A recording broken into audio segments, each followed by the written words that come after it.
मई 2026 वृश्चिक राशि, संघर्ष से सफलता, परिवार एवं हेल्थ की दृष्टि से आपको रहना पड़ेगा सावधान। वृश्चिक राशि वाले जातकों के लिए मई 2026 के अंदर कौन से क्षेत्र के अंदर सफलता प्राप्त होगी, मैं ये जो फलादेश आपको बता रहा हूं यह गोचर के अनुसार बता रहा हूं। वृश्चिक राशि एवं वृश्चिक लग्न वालों के लिए यह फलादेश है। आपके कुंडली की ग्रहों की स्थिति भिन्न हो सकती है। आप अपने कुंडली के बारे में जानना चाहते हो, अपने जीवन के बारे में, अपने भाग्य के बारे में आप कोई प्रश्न पूछना चाहते हो तो मेरे से व्यक्तिगत संपर्क करके आप ज्योतिष संबंधी पूरी जानकारी प्राप्त कर सकते हैं। मैं पंडित राजेश दवे, वैदिक ज्योतिष परामर्श केंद्र, जोधपुर से।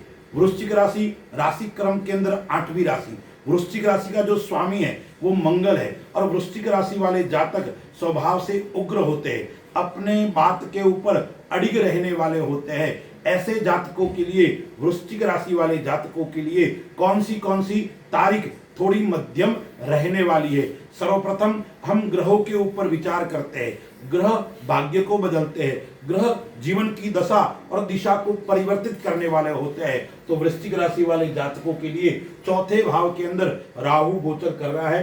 कुंभ राशि के अंदर 5वां भाव जो विद्या का भाव है वहां पर मंगल और शनि बैठे हुए हैं। मंगल है वो 11 तारीख को वृषभ राशि में, मेष राशि में अपनी स्वराशि में आ जाएगा। वहां सूर्य और बुध, बुधादित्य योग छठे घर के अंदर बन रहा है। सूर्य है वो 15 तारीख को वृषभ राशि में आ जाएगा और बुध है वो कब आएगा, 14 तारीख को वृषभ राशि के अंदर आ जाएगा। पहले से वृषभ राशि के अंदर शुक्र गोचर कर रहा है, 7वें भाव के अंदर गोचर कर रहा है। तो शुक्र भी 14 तारीख को ही मिथुन राशि में 8वें भाव के अंदर गोचर करेगा और वहां पहले से देवगुरु बृहस्पति बैठे हुए हैं। और व्यापार क्षेत्र के अंदर 10वें भाव के अंदर केतु विद्यमान है। तो यह ग्रहों की स्थिति क्या क्या बदलाव लाएगी, कौन से क्षेत्र में सावधानी रखनी है, क्या आपको करना है, क्या नहीं करना है, आइए उसके ऊपर हम विस्तार से चर्चा करते हैं। तो सर्वप्रथम मैं आपको कुछ तारीखें बताता हूं।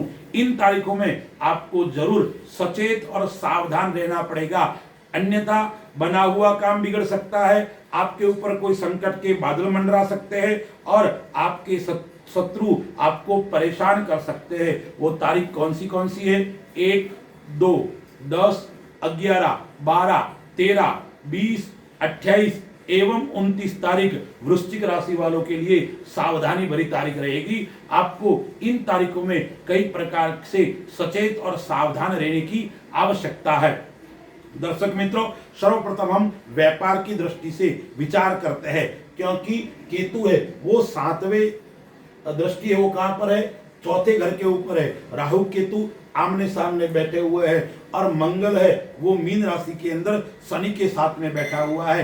तो व्यापार की दृष्टि से वृश्चिक राशि वाले जातकों को लिए यह मई 2026 मिश्रित फल देने वाला रहेगा। ज्यादा सफलता देने वाला भी नहीं रहेगा और ज्यादा नुकसान का सामना भी आपको नहीं करना पड़ेगा। लेकिन आपको रखना क्या है?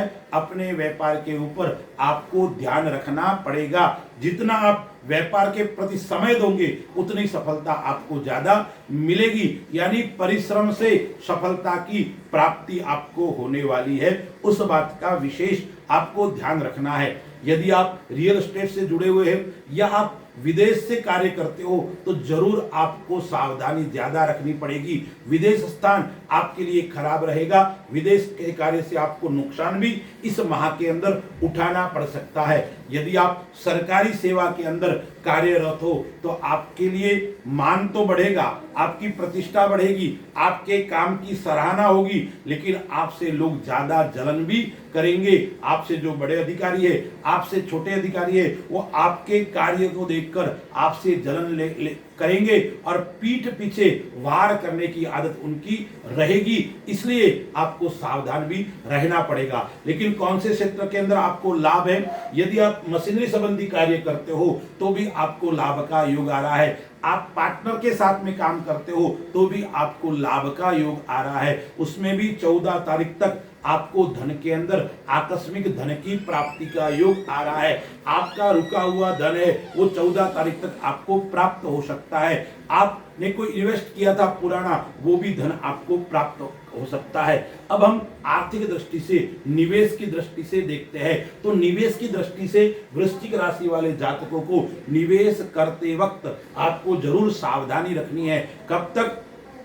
14 तारीख के बाद आपको जरूर सावधानी रखनी है, क्योंकि आपको धन कहीं अटक सकता है। इसलिए आपको निवेश करते वक्त, आप शेयर मार्केट के अंदर कार्य करते हो, आप सट्टे बाजार के अंदर काम करते हो, तो जरूर आपको निवेश करते वक्त सावधानी रखनी है। लंबे समय के लिए निवेश करते हो तो कोई चिंता करने की आवश्यकता नहीं है, लेकिन कम समय के लिए निवेश करते हो तो जरूर आपको सावधानी रखनी पड़ेगी। यदि आप व्यापार के अंदर जो कार्य करते हो, कौन सा कार्य करते हो? तो कि पैतृक कार्य करते हो, तो पैतृक कार्य के अंदर आपको लाभ की प्राप्ति होने वाली है। आप अपने पिता के साथ में, अपने चाचा यानी परंपरागत आप व्यापार करते हो, तो ऐसे व्यापार के अंदर आपको कोई चिंता करने की आवश्यकता नहीं है। जरूर जीवन साथी के साथ में आप व्यापार करते हो या उसके नाम से व्यापार करते हो, उस व्यापार के अंदर आपको सफलता की प्राप्ति होने वाली है। आप मैनेजमेंट से जुड़े हुए हो, आप टेक्नोलॉजी क्षेत्र से जुड़े हुए हो, ऐसे क्षेत्र के अंदर, या अकाउंट का काम करते हो, ऐसे क्षेत्र के अंदर भी कंप्यूटर संबंधी काम करते हो, उन क्षेत्रों में आपको लाभ की प्राप्ति होने वाली है। अब हम परिवार की दृष्टि से देखते हैं। तो परिवार की दृष्टि से माता पिता का स्वास्थ्य थोड़ा नरम गरम रहेगा। माता पिता से आपके वैचारिक मतभेद रह सकते हैं, और संतान से भी आप थोड़े परेशान रहेंगे। संतान को लेकर आप जरूर चिंतित रहेंगे। वो भी कब तक? 11 तारीख तक। 11 तारीख बाद में संतान से चिंता आपकी मुक्त हो जाएगी, इसलिए चिंता करने की ज्यादा बड़ी आवश्यकता नहीं है। लेकिन संतान सही रास्ते पे चले, उसके लिए पीछे पीछे आपको ध्यान रखने की बहुत आवश्यकता है। इस माह के अंदर भाग्य जरूर आपका साथ देगा। यात्रा योग भी आपके लिए अच्छे रहने वाले हैं। हो सकता है आपको यात्रा के अंदर, धार्मिक यात्रा है या परिवार के साथ में यात्रा का योग भी बहुत अच्छा और श्रेष्ठ बन रहा है। लेकिन आपको एक बात का ध्यान रखना पड़ेगा, यात्रा के अंदर आपको खान पीन का विशेष ध्यान रखना पड़ेगा, अन्यथा यात्रा के अंदर आपको छोटी मोटी समस्या का सामना करना पड़ सकता है। लव लाइफ की दृष्टि से देखते हैं तो आपका जो पंचमे से वो कहाँ बैठा हुआ है? 8वें घर के अंदर बैठा हुआ है। तो आपका लव लाइफ की दृष्टि से देखते हैं तो आपके कलह स्थिति होगी, बीच बीच में आपके बातचीत भी बंद हो सकती है। तो लव लाइफ की दृष्टि से यह महीना इतना श्रेष्ठ और उत्तम नहीं है। दर्शक मित्रों, एक बात का आपको और ध्यान रखना पड़ेगा, लव लाइफ के अंदर आपको उतावलापन नहीं दिखाना है। धैर्यता पूर्वक काम करोगे तो आपको कोई चिंता करने की आवश्यकता नहीं है। इस माह के अंदर आपको कई प्रकार के सुख की प्राप्ति होने वाली है, लग्जरी सुख की प्राप्ति होने वाली है। आपके नए भवन या नए आपके व्यापार का योग भी इस माह के अंदर बन रहा है, या नए वाहन का योग भी आपके इस माह के अंदर बन रहा है। विद्यार्थी जो कहां से जुड़े हुए, उच्च शिक्षा से जुड़े हुए हैं, ऐसे विद्यार्थियों के लिए, या साइंस के स्टूडेंट है, ऐसे विद्यार्थियों के लिए यह महीना अच्छा रहने वाला है। अन्य विद्यार्थियों के लिए इतना श्रेष्ठ और उत्तम नहीं है। स्वास्थ्य की दृष्टि से देखते हैं तो स्वास्थ्य की दृष्टि से आपको क्या ध्यान रखना है?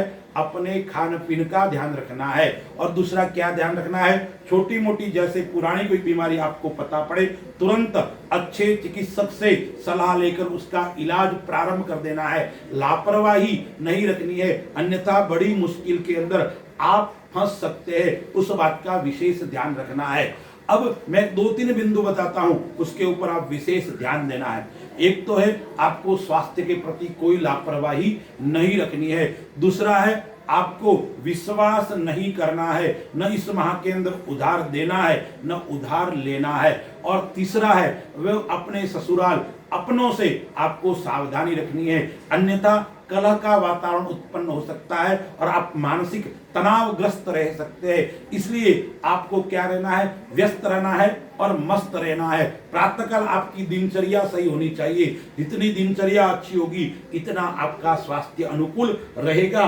और एक बात और कहता हूं, अनावश्यक खर्चे का योग भी आ रहा है, इसलिए आपका जो मैनेजमेंट है, बजट है, वो अच्छी तरह होना चाहिए, तो आपको माह के अंत तक धन का नुकसान नहीं होगा। अन्यथा 23 तारीख को बुध अस्त हो रहा है, 23 तारीख के बाद में आपके परिवार के अंदर थोड़ा कलह, वातावरण के अंदर मनमुटाव, इस प्रकार की समस्या का सामना करना पड़ेगा। वृश्चिक राशि वाले जातकों को उपाय क्या क्या करना है, तो सर्वप्रथम आपको ओम अम अंगारकाय नमः इस मंत्र का प्रतिदिन आपको जाप करना चाहिए और मसूर की दाल पक्षियों को डालनी चाहिए। और उपाय आपको क्या करना है, एक उपाय बताता हूं आपको, मंगलवार के दिन और शनिवार के दिन हनुमान जी के मंदिर में जाकर 101 लौंग की माला हनुमान को चढ़ाओगे तो आपके सभी प्रकार की समस्याएं समाप्त हो जाएगी। अस्तु, जय श्री राम।